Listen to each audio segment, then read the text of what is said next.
Yeah, so should some of these Celtic players be worried, do you think, then, Michael, on the back of this about, being around for next season? Well, he said that Brendan Rodgers, he's not a man who gets emotional and after matches and goes on a rant and all that stuff. Usually what he says is measured and considered, and there's not usually a word out of place, like we touched on.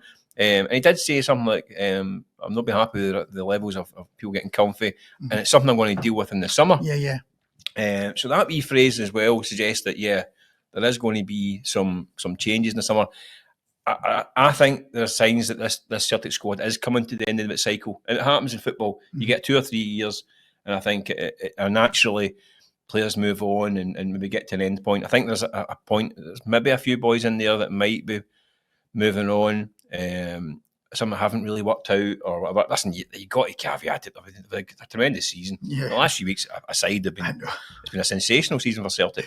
But I do think that he want to. Rodgers is very keen on freshening things up and keeping that desire levels high. Yeah. So I think he will go in the market and recruit. They're going to need to get their move on and do it quicker, because this Champions League qualifier is coming around the end of August before the window shuts. They can't be dithering until the last week of the window again, as they have done in recent times. They need to be proactive. Decisions need to be made over certain players. Do they cash in on Adaizen Maeda? Nicholas Kuhn's form of late is because of concern. Is that a dip in form, or is it a wider problem? That has to be addressed. Rio Hatate, I think, has not been that great that season. He set high standards, so you've got to be giving him a bit of slack. I don't think he's been at his peak. Arnie Engels, has he had the impact? I know that the fee is always used against them, but you can't ignore the fees. I mean, they paid a lot of money for a guy, a prospect. Is he hitting the levels they want to hit? I'm not sure at this point in time. There's obviously Kieran Tierney coming back in already, which is a big signing.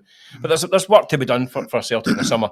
So I think guys like Adam Ida needs to step up. I mean, you only get me sniffs here and there, but he's got to do more in training to get ahead of the game.